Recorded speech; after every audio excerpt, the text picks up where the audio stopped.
Hello everyone, my name is Yanju. A great thanks to this 8th International Society for Child Indicator Conference organizer and our panel organizer, Professor Katie Steele, for this opportunity to, like my colleague, Dr. Patricio Crivis-Parra and me, share our ongoing project about girls' activism in Sierra Leone. In the following minutes, I will give a brief introduction about our project, and my colleague Patricia will share some initial findings with you.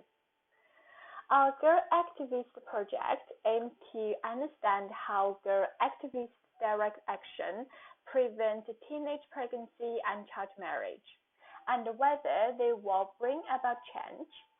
To be specific, we want to explore in which ways those girl activists negotiate power and interact with others, as well as redefine their own lives. We developed this project because we recognize that children and young people's right to participation continue to be limited. Compared with prevention and protection rights, implementation of children's participation rights has been ambiguous. It is neither strict nor mandatory. To learn from examples where children and young people themselves are resolving how to address this participation, protection, and prevention rights, we choose to use Sierra Leonean children and young people's involvement in activism to end teenage pregnancy and child marriage as an example. This project includes 4 research questions. Question 1 is, what are the social and cultural barriers that reduce the opportunities for children and young people to participate?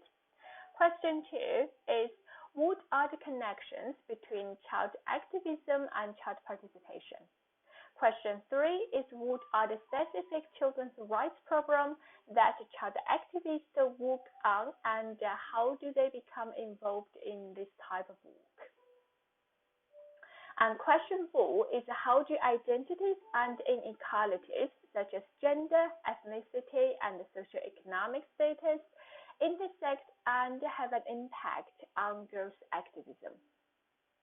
To answer our research questions, we choose to use a focus group and semi-structured interview as the qualitative data collection methods.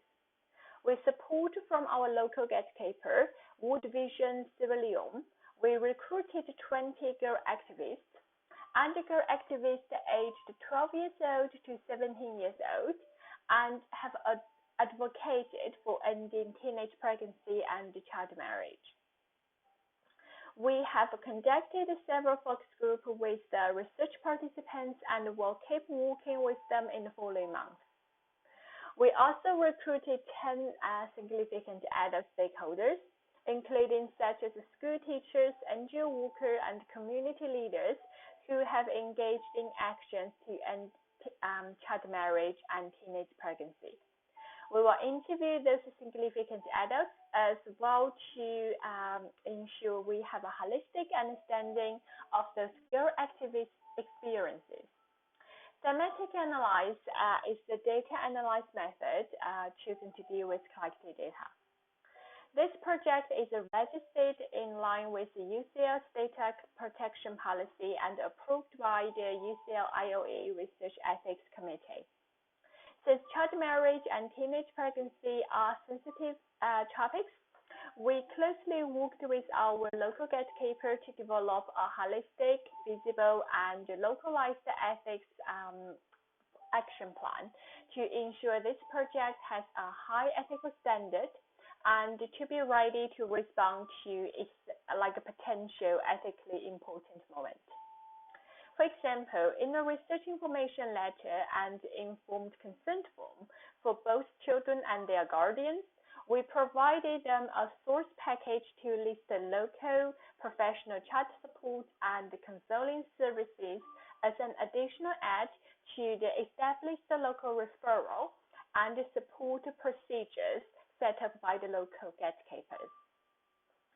In addition, to promote confidentiality, to make child participants feel comfortable to share themselves in focus groups and to ensure no participants will disclose one another's answer outside focus groups. A statement about maintaining the confidentiality of information shared in the focus group was added to information sheets and consent forms. Researchers and participants' ethical commitments are also reviewed and highlighted together at the beginning of the focus group as ground rules. So now I will hand over to Patricio to share some of our initial findings based on our current data.